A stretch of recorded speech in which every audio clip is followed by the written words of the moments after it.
down. It's the only thing I think about every morning. You know my life ain't figured out, but I promise if you stick around it'll never get boring. Hey, so random way to start the vlog, but I am just about to end 200 listings on eBay to get rid of the customers from hell that I absolutely hate and don't want to deal with anymore. It's a sad moment because I've been doing this job for over 3 years now, but I feel like it's necessary. But it's a little bit emotional, I can't lie. So I'm still currently reading Never Contented Things by Sarah Porter. This is a book that's on my Bookopoly TBR. It is a book that's inspired by myth, lore, or legend. And this is also on my Make Your Myth Taker readathon TBR. Make Your Myth Taker is a readathon that is hosted by Ashley from A Frolic Through Fiction and Charlotte over on Twitter. And this book is on my assassin path for the first prompt to read a book that was picked by a friend, and Ashley actually picked this one for me. At the end of last week's vlog, I said that I wasn't enjoying this, and I am still not enjoying it. However, it is multi-perspective, and at the end of last week's vlog I had just gotten to the part that was the second perspective, and I do enjoy that perspective slightly more. I've just finished that perspective now, so I'm just starting the third perspective in this. So this is a young adult fantasy, although it does deal very heavily in contemporary themes. It's written a little bit like a contemporary. I compared it last week to a mix of the Every Heart a Doorway series by Sean Maguire and also The Darkest Part of the Forest by Holly Black. It is a contemporary-ish fantasy, I want to say. It has the hazy, daydreamy nature of Every Heart a Doorway and the contemporary meets fairy world vibe that Holly Black has in her fairy stories. So Holly Black is not an author that I particularly enjoy, and Every Heart a Doorway I like enough, but it's not one of my favorites. So this pretty much has the aspects that I like the least from both of those stories mashed into one. So for the actual plot of this one, we follow two foster siblings. One is called Josh and one is called Keza, and they have been foster siblings for I think it's something like 6 years, and Josh is in love with Keza. Keza is just about to turn 18 and Josh is 16, and when Keza turns 18 she is going to have to leave and go to some sort of group home and kind of move on into an adult life within the foster care system, or just coming out of the foster care system. So she doesn't really have any plans in place, but her foster family will be no longer willing to have her when she has turned 18. Josh really doesn't want this to happen. Like I said, he's in love with Keza.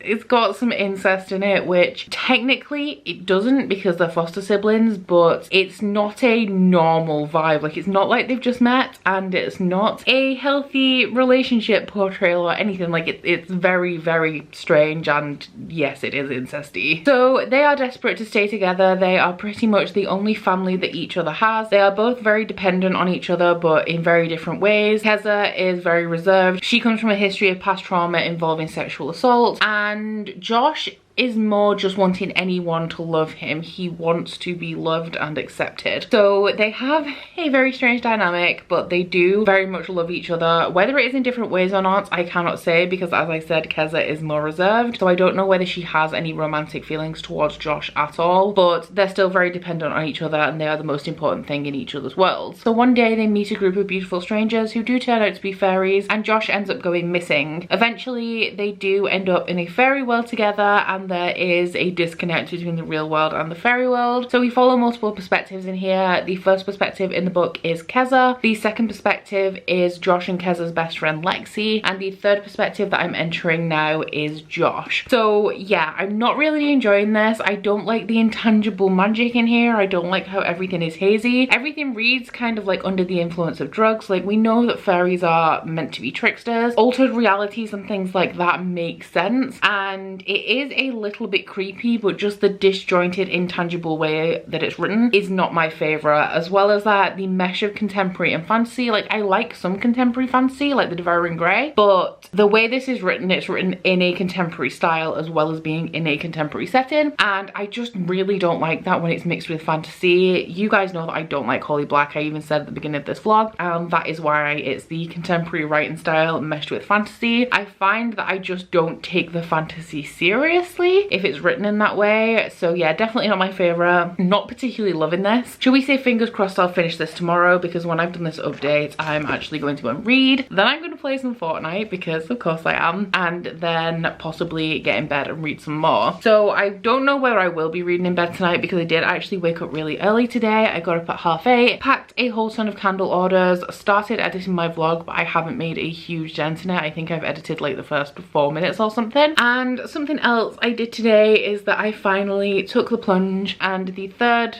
thing that I do. So I make YouTube videos, which is pretty intensive, as I make 3 a week. I make candles, which is pretty intensive as my business has grown, and it's kind of a thing all in itself that does take up a lot of time. Once again, thank you guys so much for your support. If you buy candles from me, it honestly means the world. Last week I did also set up a Patreon, because I wanted to be moving towards getting rid of the other thing that I did, which was make personalized gifts. Now, my history with that is that it was the job that I used to do, and the company was dissolved at the end of last year. So going into 2020, I have been completely self-employed. However, I was doing the personalized gifts thing, which is the same thing that I did when I was employed, and my boss kind of dissolved the business, and he gave bits of it to the people who worked there. So I ended up doing the same job that I'd always done, and it's a business that's been running for quite a long time, and it's also on eBay, and there's just no way to stem the flow of customers. Like with my candle website, I can close it completely, I can slow everything down, but honestly, just eBay is a horrible marketplace to be on if you're a seller. I tried putting my dispatch dates up, and not ridiculously, I put them up to, I think it was 10 days, and I was getting passive aggressive messages all the time like, are you going to dispatch this? When are you going to send this? I need it. And I'm just like, if you'd have read when you actually purchased, if you'd have read the information and comprehended it, you would know it's going to be dispatched in 10 days. So yeah, I finally just had enough, and today I have ended over 750 listings and refunded a whole bunch of people. The thing that pushed me to do it right now is that the company that I buy the stock from, that I print onto, currently have broken machinery, so they cannot fulfill my order, so I can't do anything anyway until they get back to me and let me know about that. So I would have had to give a whole ton of refunds, and I thought, you know what, this is stressing me out too much. I don't need this. Let this be the time that I say goodbye to it, at least for a little bit. So yeah, I'm YouTube and candle only now, which I'm sad about it, because I'm somebody who's very nostalgic. I get very sad about letting things go, even if they're not things that particularly bring me joy. I just like familiarity, and yeah, so I'm a little bit sad about it, but I know in the long run it will definitely be what's best for me, and it means that I'm gonna have time. I'm going to be like a normal human. I'm going to have working days and hopefully have evenings free, and I may even have a weekend and a day off, and I'm very excited about all of that. So thank you to you guys who do support me by buying candles, and also to my Patreons, because you guys really made this possible. And yeah, I'm so thankful for you guys. The last year and a half has been a whirlwind for me, and I'm just so proud of where I'm at now, and so thankful to have you guys rooting for me as well.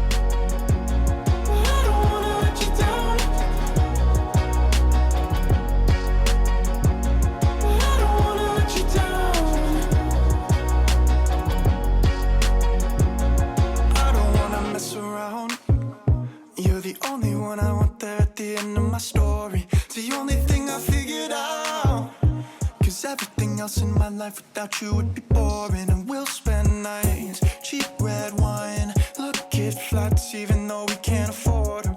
I don't wanna let you down, I don't wanna lose you now, I don't wanna... Which I will also be vlogging. The readathon, not my TBR, because this is where we are right now. So the first prompt is to read a diverse fantasy, and for this one I'm going to be reading The Fifth Season by N.K. Jemisin. Now this one isn't a new fantasy, it's an older fantasy, but it's one that I have had on my radar forever and just never actually gotten around to picking up. This series follows two very different men who joined forces to take down this tyrannical emperor. But once the dust settles and the question of how the empire should now be ran comes up, these two men have very different views on how it should be ran, on what justice is, and they end up becoming rivals. But the first book we have is They Do It With Mirrors by Agatha Christie. If you don't know, I have a massive love for the Miss Marple and Poirot series, I guess you could call it, that have been on ITV. I think it was ITV3. I'm not ready for this vlog update. So, great news! I finally finished Never Contended Things by Sarah Porter, and I'm so happy. I'm so happy that it's over. Except it's not really over, but we'll get to that in a minute. So this book, I gave it 2 stars. I did not like it. It's hard for me to review this critically because I just really do not like the writing style in this. It is throughout the mix of contemporary writing and a fantasy setting, which I just don't like. It definitely is more about the main characters, especially Keza, and the relationship that she has with Josh, and also the relationship that she has with their best friend, because Josh is actually Lexi's best friend. Keza is as well, but Keza is very closed off, so she's never really opened up to Lexi. We get 4 perspectives in this book. We have Keza, Lexi, Josh, one of the fairies at one point, and I did really like that perspective, even though it was pretty much written in nonsense. And it definitely focuses more on the main character of Keza. I don't mind the themes in this because I have read a book like this before where it's kind of taboo, kind of problematic, but the overall theme is of hope, and it is about desperate people in desperate situations, and I loved that book. I gave it 5 stars. It was, oh my god, what's it called? It's by Bryn Greenwood, and it's a really like fucking problematic topic. It's All the Ugly and Wonderful Things by Bryn Greenwood, and it is about a 23-year-old man and a very young girl that start a relationship because of life circumstances. So this has the same kind of themes in it, where it is about people who pretty much have nothing and how they cling on to the only good things in their life, or the things that they perceive as love. It also goes into the theory, the perks of being a wallflower quote, we accept the love that we think we deserve, because Josh is, oh god, I hated him all throughout this book. He's described as being overly bubbly and everybody loves him, and I'm like, I cannot stand this bitch. And the relationship that they have with each other is just really weird to start off with, because foster siblings gets a bit incesty in there, because it's not like they've only just met, they've been siblings for like 6 years, but they need very different things from each other. Keza needs security and Josh needs acceptance and love. Yeah, I really didn't like him. So overall, the writing style is just really a miss for me, and the narrative as well. What I will say about the writing style is that I think the author did a good job of capturing the different voices of the characters. They were all written in slightly different ways that represented their mental state, I guess. There's definitely a lot of rep in here. We have a black main character, a pansexual main character, and there's also a female-female relationship in here. Trigger warnings in here for mentions of sexual assault, and also it's a little bit gory just because it does stray into the horror genre a little bit as well. Like, these fairies are creepy, they're twisted, they're not pretty at all apart from the first time that Josh and Keza meet them. They are weird, twisted creatures. I think some of my issues with the writing style in this is that it's so over the top with the metaphors and the way that things are described. The majority of the time I was reading this, I didn't know what anyone looked like, and I also didn't have a clue what was going on. You may have heard that people criticize Jay Kristoff in the Nevernight series because these metaphors don't make sense, and in that series I think that they're quite poetic and melodramatic, and I think they really add to the sense of drama in that series. In this, they are literally illogical, cannot make head nor tails of what this book was talking about. So not a good review, not a good book. Very glad it's over. It's taken me a week to read this because I finished The Court of Miracles last Wednesday, and I'm very annoyed about it. It's only 360 pages. The text is kind of small, but still only like 360 pages, and it took me a week. But I'm sad that I didn't like this because some of the themes I thought I was going to. It's a fairy story that's dark, and actually dark, and it is dark, like I will give it that. It's an overall plot of acceptance, you know, it's about the characters, but I wasn't impressed, and I'm sad about it because this was a birthday gift from Brit, from Basically Brit. So I'm sorry, Brit, that I didn't like it. I really did want to. I can honestly say as well that Sarah Porter is going in my author list with Holly Black of authors that I will never read a book from again, because I can't deal with that writing. It's a personal preference thing, just really not for me. So I do actually want to read another book. I mean, of course I do. That's why I'm here. I read books on a regular basis. It's like my brand. What I mean is I don't want to read the book right now that I'm going to be reading next. But to be honest, if I don't read it now, am I ever going to read it? Probably not. But I'm going to be starting The Tombs of Atuan by Ursula K. Le Guin. This is the second book in the Ursi series. I'm not gonna lie, I have 2 books to read from this series in the next like, oh fuck, it's a week. Wow. Yeah, I'm not having good times over here. So they're only about 100 pages. The second book is the shortest in the series so far. This is a bind up of the entire books of Earthsea that was gifted to me by Linda. So thank you so much, Linda, for sending this my way. And I am participating, I'm co-hosting the Luga read along, which is a read along of everything, this entire book, that's hosted by Ashley from A Frolic Through Fiction. The first book I gave 3 stars. Didn't love it. I liked it. I see why it has merit and I like some of the things that it did, but not my favorite narrative style. The world building was kind of dumped at the beginning of all of the chapters and I felt like that really took me out of the story because I was wading through pages of useless description. On that note, there's a lot of sailing scenes in the first book that are just pages of sailing description that went right over my head. The Tombs of Atawan, I've heard from the Discord, is a little bit better. People do seem to be enjoying it more, which is always good. And it is only 100 pages, although 100 pages of this is like a really big book with tiny text. So still not the best. I'm gonna check now actually how long book 3 is. Book 3 is the farthest shore, I think. Okay, so the third book is 140 pages. So I haven't talked about the plot of this. I do know that throughout the series we follow different characters, but in book 1 we are following Ged, who is a young boy who's very gifted with magic. So he's sent to a magic school and when he's there he's showing off in front of his classmates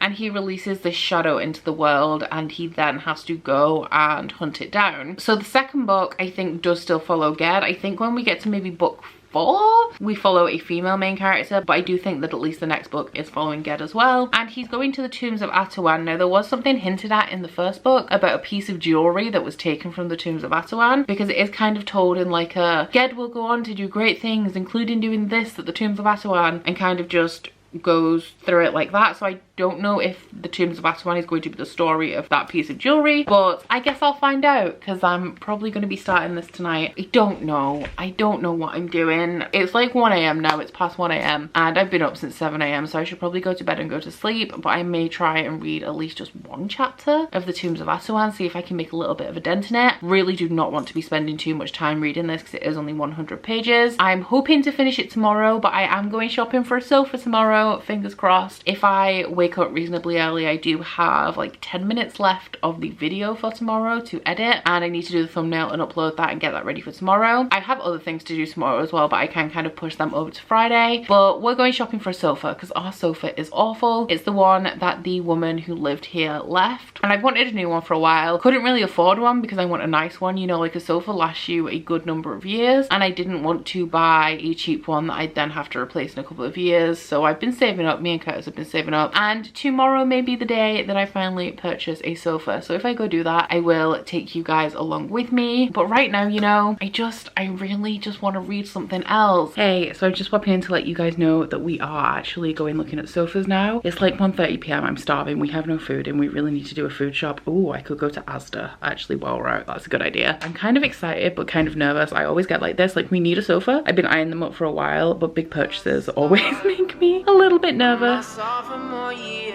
I had my broken heart. You were my biggest fear, and then you watched me run out of all the right things to say, still finding reasons to stay with you. Gave you a call because I needed a ride, and never thought I'd be with you in your passenger side, and now we're driving downtown. Baby, you make me feel young, like I just turned 21, yeah. Hey, so I just finished the Tombs of Atawan. However, before we get into that, I realised that I left you on a little bit of a cliffhanger when I was going sofa shopping. I did actually manage to get a sofa. I say I managed to get it. I ordered a sofa. It's going to be 11 weeks until it gets here, and I got a footstool as well. I did take some video footage of the showroom model. That one is not the one that we've got because of the way our living room is laid out. We can only really have the furniture in a certain configuration and we can only fit like a 4-seater sofa in. So sadly the room is too small for the corner sofa and I'm really sad about it. But we did get a 4-seater sofa in that range in a dark grey colour. I would have loved to go for the green or the gold, but I'm not brave enough. And We also got a storage footstool as well, and I'm so excited for it to arrive. It has like really plump cushions. I think she said they're filled with foam and fiber, and they're just, oh god, they're amazing. And even though it's not incredibly long, the cushions are really deep, so I'm so excited for that to arrive. And I think I'm going to order a rug for the living room as well before that arrives, and then that room will look a little bit better because we still got the horrible rugs that the woman who lived here before us had in, as just so we have something on the floor, and a old scratched up coffee table and that awful green Chesterfield that's sagging into the floor and has no feet on it. It's not good times, but it will be soon. So as I said, I just finished the Tombs of Atuan. Now this is a little bit different than I expected it to be. Also worth mentioning because I didn't before, but this is the second book that I've read for the Assassin Path for Make Your Myth Taker, and this one fulfills the prompt to read a book with a dark cover. Tombs of Atuan, I'm not holding this because it's super heavy, but Ged is in it. So Ged is the wizard who is a wizard of Earthsea from the first book, but this mainly follows a girl called, I think for the majority of the story she's called Aha, and that pretty much means that she has no name. I think it translates in the fantasy language to her who was devoured or something like that. But we follow this girl and she is destined to be a high priestess. This story takes place in a different part of Earthsea to a Wizard of Earthsea. It takes place in an area of the land where they don't like mages and they consider magic as evil, and we follow a girl in this place who is a high priestess. Now the people around here believe that the high priestess is forever reborn, so every time the priestess dies they go and ask around all of the surrounding areas looking for a girl child that has been born on the same day as the priestess died, as close to the hour as possible. So that is how they find our main character. When she's 5 years old, she's taken to this place that is literally called The Place, that is somewhere where there are a lot of priestesses, because I think there's 3 different gods in total, or possibly 4, because I think there's the nameless ones, which the main character is the high priestess of. Then there's also the god king, and I think the other gods are twins, but they're not really mentioned that much. So the girl goes there at 5 years old and she's trained to be a priestess, and this is her destiny. She's had absolutely no choice in it, but she will be the most powerful person there. She'll be at like the top of the pecking order. And under the place we have the Tombs of Atuan, where great treasure is stored. The story as a whole is kind of about her and how she never wanted this life and how she's kind of trapped by her duty, and it's about her working through that and opening her mind to other things. So I gave this one 3 stars. I did enjoy it, but at the same time I didn't. So things that I think improved from A Wizard of Earthsea, I think that the writing is a lot better. It was less info dumpy at the beginning of the chapters, but it was really well written in the descriptive sense. The characters, they were kind of okay. I find with classics that the stories tend to feel removed from the characters, but I'm not incredibly attached to them. It's probably because they're less relatable, because they were written to be assumedly relatable at a time that I know nothing of, so it seems really weird to me. The plot I didn't love, and that is because the plot of the books in this series so far seem to be about self-discovery. Now this is a typical thing in young adults, but it is very much like no action. There's not very many action scenes in this series at all. It's very much like quiet, contemplative self-discovery. It's really hard to describe, but I just want like a little bit of, you know, like build up to something and an actual event to happen, which hasn't really happened in either of the books that I've read in this series so far. So the plot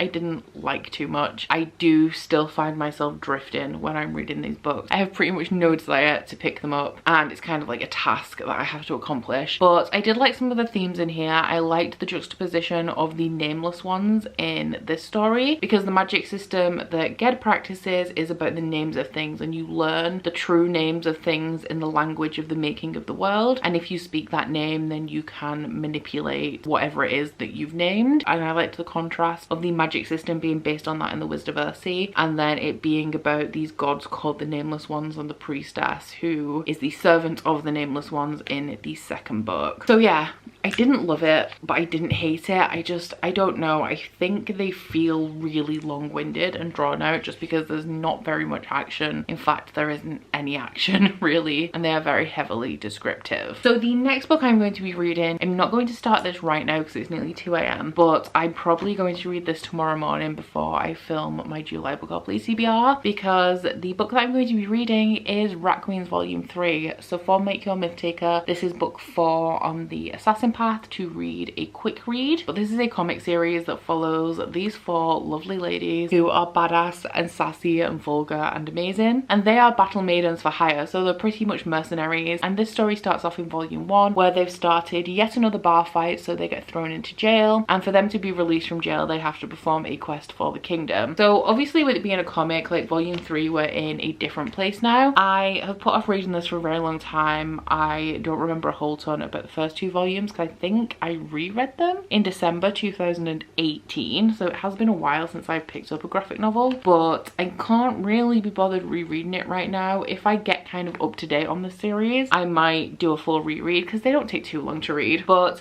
the art style does start to change in this volume because something happened with the illustrator. The illustrator was arrested for or charged with domestic abuse, so the other creators of the comic said that he could no longer work with them. Obviously perfectly understandable because they 100% would not have a domestic abuser working on a comic that is about badass women. So the art style does start to change, and I don't like it as much as I like the original artist. Now after this volume it does go into a watercolor style, which I like even less, but in the more recent volumes I believe that they changed the artist again and it is a little bit better than the watercolor artist. I really want to read this tomorrow morning because it is on my June Bookopoly TBR to read. I think it's for a graphic novel or a manga, and I do have one other Bookopoly book I still need to read this month. I have 4 days left, including today, which is Saturday, even though it's Friday night, it's Saturday morning. So I don't want to do my Bookopoly TBR and be like, there's 2 books in the stack that I haven't read yet. So I'm gonna knock this out before I film so that I can say that I've read it pretty much. Hey, good afternoon. So I just finished Rat Queen's Volume 3 Demons by Curtis J. Weeb, and I think is it Tess Fowler who does the art in this one. I actually really ended up enjoying this because it has been over a year. It's been about a year and a half since I last read a volume of this comic. I didn't actually notice the change in the art style, which meant that I wasn't constantly concentrating on that and I could actually appreciate what was going on here. So in this particular volume we are facing demons, and it does actually have quite a bit of backstory of all of the queens in this volume, but the predominant storyline is that you go to the Mage University to find out what happened to Hannah's father because she has been struggling to contact him. I just remembered how much I love this comic. It is very adult. There is like literally full frontal nudity in here. There is also extremely explicit language and quite a bit of gore as well, but honestly it is just so funny and I love all 4 of the queens so much. There is a whole ton of representation here. I think I mentioned LGBT plus rep when I spoke about this yesterday, but when I was speaking about that I was specifically talking about a female-female relationship in here. At least one of the characters in here is either bi or pan as well. There is a short story at the end that is like just a little bonus thing that talks about one of the characters who isn't actually present in this volume but is a side character from the city that the queens are from, and they are actually trans, which I did not know until I read that little story that had a bit of backstory on them, so that was cool as well. We also have racial diversity in here as well, and there is a little bit about pushing the norms of gender. So yeah, super diverse, super badass, really funny comic, and yeah, I'm glad I read this now because I've been putting it off for a long time because of the art style, but literally didn't even notice because it's been so long since I read volume 2. So I am going to be continuing on with this series and I am very happy to do so. Volume 3 was also very kindly gifted to me by Cody from Cody's Book Corner as well, so thank you so much Cody, because I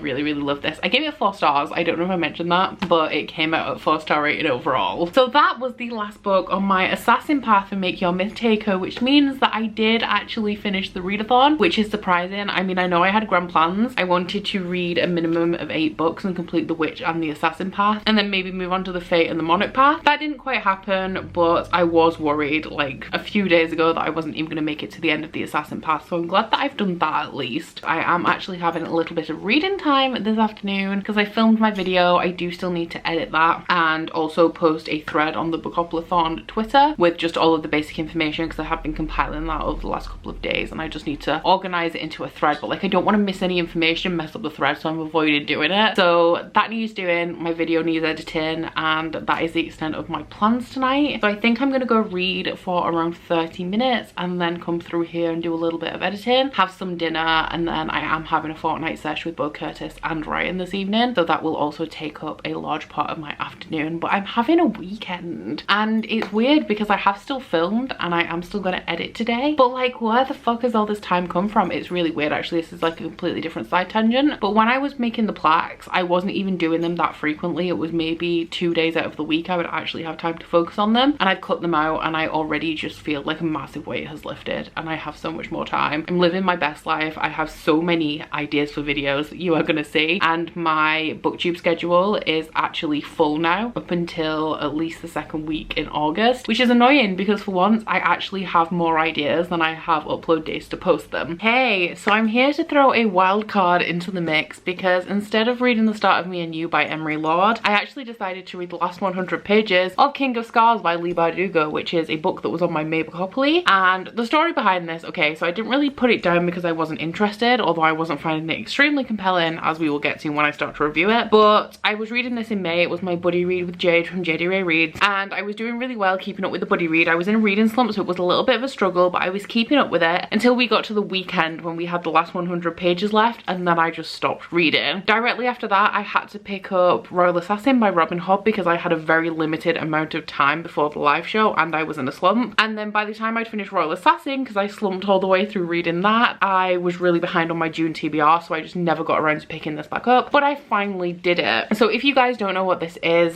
the first book in the third series that is in Leigh Bardugo's Grishaverse. The Grishaverse starts off with the Grisha trilogy, which is a classic young adult fantasy type story, and the rising up of a certain group of people. The second series in the Grishaverse is the Six of Crows duology, which is a very character driven heist story that follows a group of thieves and misfits, and that takes place in a different part of the world. Now King of Scars follows Nikolai and Zoya, who are characters from the first trilogy, and also Nina, who is a character from Six of Crows. I can't tell you very much about the plot of this because while I would definitely advise reading the Grishaverse in order, you can definitely read Six of Crows without reading the original Grisha trilogy and vice versa. However, to read this one you definitely have to have read both or else you will spoil yourself. So this is set in Ravka, which is the setting of the Grisha trilogy, and it is dealing with the direct aftermath of the conclusion of that series. There is a big war in the first series that has pretty much decimated this country, decimated the government, and Nikolai and Zoya are trying to put it back together while also dealing with their own trauma resulting from the war, with their own personal issues and fighting their inner demons. Now on the other side of the world we have Nina, who is in Fjorda, and she is dealing directly with the aftermath of the Six of Crows duology, and she has gone to Fjorda to perform a task. Nina goes through a great change in Six of Crows and she's coming to terms with herself again throughout this novel. My main issue with this is that it is multi-perspective. We follow Nikolai, Zoya, Nina, and also somebody called Isaac who comes in at around halfway through. I think they're all of the perspectives, but there is a disconnect between the storylines because Isaac, Nikolai, and Zoya are in the same part of the world. Nina is somebody else, and I truly believe that Nina should have had her own series if Leigh Bardugo wanted to tell her story, because while we do have the theme of inner demons which ties together all of the perspectives in this story, Nina's plot line is just very far removed at this moment from everything else that is going on, because we have three perspectives set in Ravka and then we just have Nina on her own in Fjorda. So for the sake of a cohesive novel, I would definitely say that they could have been separated. I'm not sure whether the storylines are going to come together in the sequel. I don't even know when the sequel is being released at this point, but yeah, I think Nina's perspective, not necessarily unnecessary because she is kind of doing something that is pretty much a direct continuation of the plot of the Six of Crows duology. However, it just doesn't really tie into the Nikolai perspective, so we're hopping between two different sides of the world. And I do like Nina. I really like Nina. She's not my favorite character from Six of Crows, but I do really like her, but I just didn't want to read her perspective in this book because to me the more interesting aspects of the plot were over in Ravka, and also Nikolai is my favorite character from the entire Grishaverse, so I obviously wanted to be with him. Zoya is also one of my favorite characters from the Grishaverse, and Nina, while I like her, is not one of my favorites. So overall I gave this